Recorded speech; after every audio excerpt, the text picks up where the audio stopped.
You're looking at a real building in White Rock, not under construction, not being renovated, wrapped in tarps because it's falling apart. This building is in crisis, and so are the people who are living there. Years of deferred maintenance, missed warning signs, decisions that were kicked down the road until there was no road left. And now, every owner has been hit with a massive special levy, most paying between $80,000 to $140,000 each just to keep the place livable. Some can't afford it. Some are trying to sell and others are stuck. But the worst part, this isn't a one-off. It's not rare. These are buildings just like any other building in White Rock, and they're all over White Rock. Today, I'm going to show you the worst condo buildings in town, the ones that have already blown up or are about to. I'm going to share some real stories of owners who thought that they were getting a deal only to walk into a nightmare. And if you stick with me until the end, I'm going to show you how to avoid making the same mistake. Because here's the truth, this could easily be you. Let's talk levies, lawsuits, crumbling buildings, and the hidden risks that nobody tells you about until it's too late. Only get one chance to buy or sell your next home. Let's get it right. Worth mentioning, my name is Darren, a realtor based here in White Rock and South Surrey, and I've been helping people buy and sell in this area since 2007. A lot of folks that we actually meet on this very channel doing exactly what you're doing, trying to figure out if this White Rock is the right place for them. If you want a truly local perspective from someone who lives here, works here, and grew up here, book a time in my calendar and we'll help you navigate everything with zero pressure. Okay, so let's start with the nightmare special levies. They don't just blindside you, they can wreck your finances, your future plans, and sometimes even your ability to stay in your own home. And here's the brutal truth. When you buy into a building, there are no guarantees. You can read the strata docs, you can ask the right questions, and you can still get blindsided. Because sometimes the big problems are buried, hidden deep behind the walls, or deep in the minutes of a meeting from 3 years ago. Just look at the Ultra building in North Surrey, a high-rise that has become infamous. Prices there have been frozen for years, and in fact, they even tanked. Residents here have been living in fear about the safety of even just living in their building and fighting years-long legal battles over serious structural and code issues. The legal bills alone have been hundreds of thousands of dollars, and it's still ongoing. Or there's another building just down the road from Ultra where there were construction deficiencies that were so bad, they exceeded the CMHC's new construction coverage. Translation, even the insurers could not fully help out because of how bad the situation was. The owners were left to cover a lot of the bills themselves. And this isn't just a Surrey problem. Right here in White Rock, there are buildings where owners have been hit with massive levies. In one case, a young couple who bought their first home just recently, about a year later, they had to sell. Why is this? Well, because they couldn't afford the $61,000 levy that they were never warned about. So yeah, levies are real. They happen to smart people, first-time buyers, families, retirees,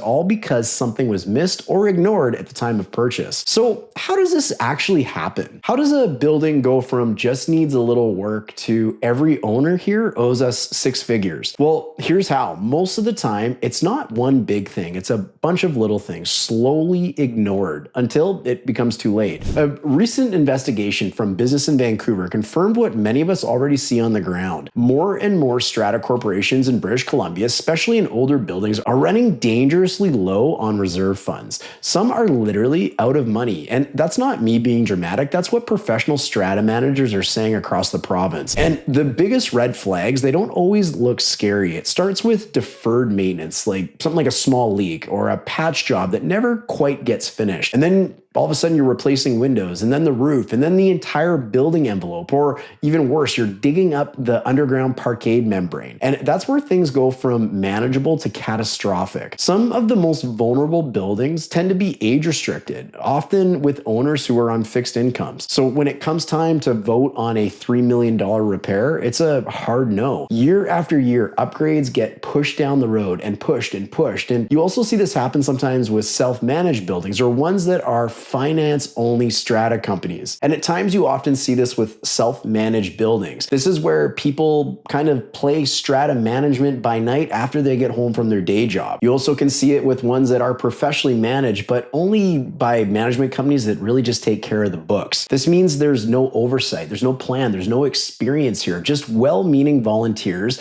and basic bookkeeping. And then there are the buildings that brag about having low strata fees like it's a badge of honor. But spoiler alert, low fees today often mean a big levy tomorrow. And all of this, it's usually right there in your strata minutes. You'll see red flags, repeated concerns, quotes that get tabled indefinitely, maintenance plans under review for years. If you're not reading those minutes properly and really understanding them, you're walking blindfolded into a minefield. Now, to be fair, the government has tried to step in. Back in 2016, they introduced the Civil Resolution Tribunal, or the CRT. It gives strata councils or even individual owners the ability to override the vote of other owners in extreme situations. If the CRT agrees that the repairs are necessary, they can force the work to go ahead or deem a failed vote as approved. Now, that's helpful, but it's still after the damage is done. Some positive changes did roll out last summer in 2024, where depreciation reports, which is basically the building's long-term health check, can no longer be deferred. They're now mandatory and they need to happen every 5 years. Also, only qualified professionals can actually complete them. Developers now must also contribute more upfront to the reserve funds for the building. So this is all steps in the right direction, but these new rules don't save you if the building has already spent a decade avoiding the hard conversations. So if you're buying and you hear self-managed or low strata fees or deferred maintenance,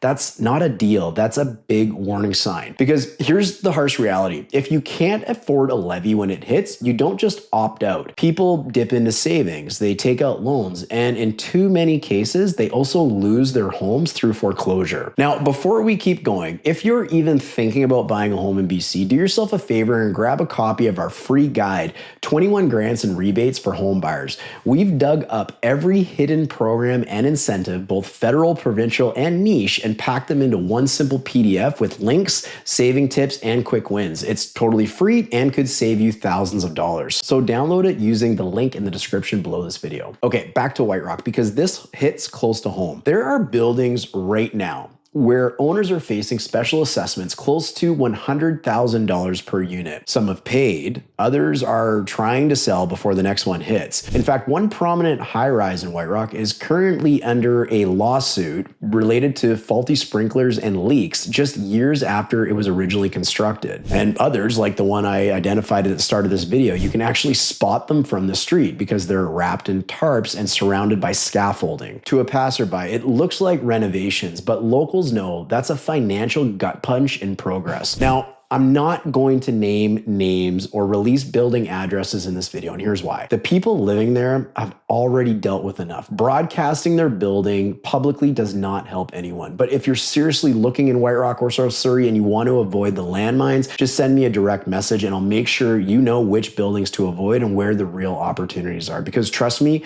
most of these cases, if they're not already happening, are coming along the way. So here's what you really need to take away from today's video. When you buy into a condo building, especially in White Rock, you're not just buying a home, you're buying into a system, a financial plan, a repair history, a group dynamic, and often a pile of deferred decisions. Learning about this isn't something you can wing. You need someone who knows how to dig, who knows the difference between normal wear and tear and a 5-alarm fire that's buried in the minutes. Because this stuff, it's not taught in real estate school. How do you learn it? Well, you learn it by doing it, by reading hundreds of strata documents, by going through these deals before and after the levies, by seeing the patterns and watching to see what happens, learning from every close call and every disaster. So if you're hiring a real estate professional to help you with a condo purchase, you're going to want to ask them, how many strata files have you reviewed this year or in the course of your career? How many buildings have you helped clients buy into and out of? And what red flags do you look for? Because here's the serious truth about buying a condominium. Repetition matters. It's not just about how long you may have been in the business, it's about exposure and repetition to these types of deals. The more deals you've seen, the more likely you are